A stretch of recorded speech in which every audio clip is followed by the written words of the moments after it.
মাটি খুঁড়লে পাওয়া যাচ্ছে সোনা। হয়তো পুরনো আমলের কোনো রাজা বাদশার গুপ্তধন আছে নিচে। গ্রামের সবাই তাই মাটি খুঁড়ছে তো খুঁড়ছেই, ৮ থেকে ৮০, গরিব থেকে ধনী। অসংখ্য মানুষ কোদাল খুন্তি নিয়ে সোনার খোঁজে মাটি খুঁড়ে চলেছেন। ঠাকুরগাঁওয়ের এই ঘটনা সম্প্রতি গোটা দেশে আলোড়ন ফেলে দেয়। জেলার রানীশঙ্কল, কাতিহার, আরবিবি, ইটভাটা ও আশপাশ এলাকার মাটির স্তূপে ভাগ্য বদলের আশায় দিনরাত চলছে যেন মাটি খনন প্রতিযোগিতা। কোনো থামাথামি নেই। বাধ্য হয়ে শনিবার সন্ধ্যায় উক্ত এলাকায় ১৪৪ ধারা জারি করেছে উপজেলা প্রশাসন। অনেকের মনে কৌতূহল, আসলে কি সোনা আছে সে এলাকায়? ব্যাপারটি গুজব নাকি আসলেই কেউ পেয়েছিল সোনা? কেনই বা ১৪৪ ধারা জারি করলো প্রশাসন? গোটা দেশে আলাপের ঝড় সৃষ্টি করা এই ঘটনার আদ্যপান্ত থাকছে প্রতিবেদনে।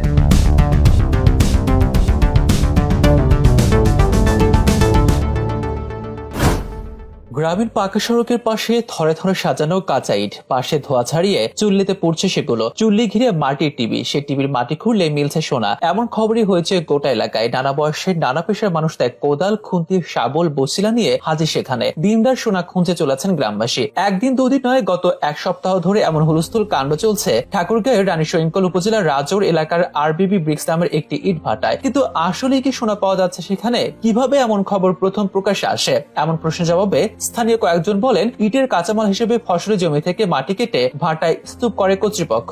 সম্প্রতি সে মাটি কাটতে গিয়ে শ্রমিকেরা সোনা পেয়েছেন বলে খবর ছড়িয়ে পড়ে। এরপর থেকে কোদাল, খুন্তি, শাবল, বসিলা নিয়ে সেখানে ভিড় করতে শুরু করেন গ্রামবাসী। যে খবর সামাজিক যোগাযোগ মাধ্যমে ভাইরাল হয়ে যায়। শুধু এলাকাবাসী নয়, সোনা পাওয়ার খবর পেয়ে এখন আশপাশের এলাকা থেকে এমনকি দূর দূরান্ত থেকেও লোকজন এসে সেখানে ভিড় করছেন, খুঁড়ছেন তাল মিলিয়ে। সেখানে গেলে দেখা যায় অসংখ্য নারী, পুরুষ, শিশু মাটি খোঁড়া যন্ত্র দিয়ে মাটি খুঁড়ে চলেছেন। কোনো দানাদার বস্তু পেলে তা যাচাই করে দেখছেন সোনা কিনা। এত লোকের ভিড় হওয়ায় ইটভাটার সামনে গড়ে উঠেছে অস্থায়ী কিছু খাবারের দোকানও। দুষ্টের গর্বে ঘাম ছড়া দেহে স্বস্তি এনে দিতে অনেকেই সেখানে ছুটছেন। চা বিস্কুট মুখে নিয়ে আবার ফিরে আসছেন মাটির টিভিতে, খুঁড়ছেন সোনা। রাতে দূর থেকে টর্চের আলোয় আরবিবি ইটভাটা দেখলে আলোকিত পাহাড় বলে মনে হবে। রাত দিন পরিশ্রমের পর সবাই নিরাশ হয়ে বাড়ি ফিরে যাচ্ছেন। কেউ আবার বলছেন, কেউ সোনা পেলেও তো আর শিকার যাবে না, সবাই নিরাশ হওয়ার ভানি ধরবে। এটা সত্য নাকি গুজব তা নিয়ে আছে ধোঁয়াশা। অনেকে মনে করেন ভাটার ওই এলাকার ৪০০০ বছরের পুরনো বাংলা গড়ের স্থাপনা আছে, তাই এসব এলাকায় মাটিতে সোনা পাওয়া গেলেও সেটা খুব একটি অস্বাভাবিক কিছু হবে না। তবে ইটভাটা দেখভাল করার লোকেরা বলছেন, কেউ সোনা পেয়েছেন এমন কোনো সত্যতা নেই। তবুও থামানো যাচ্ছে না লোকের ভিড়। স্থানীয় ইউপি চেয়ারম্যানও ব্যর্থ এত লোককে নিষেধ করে খনন কাজ ঠেকাতে।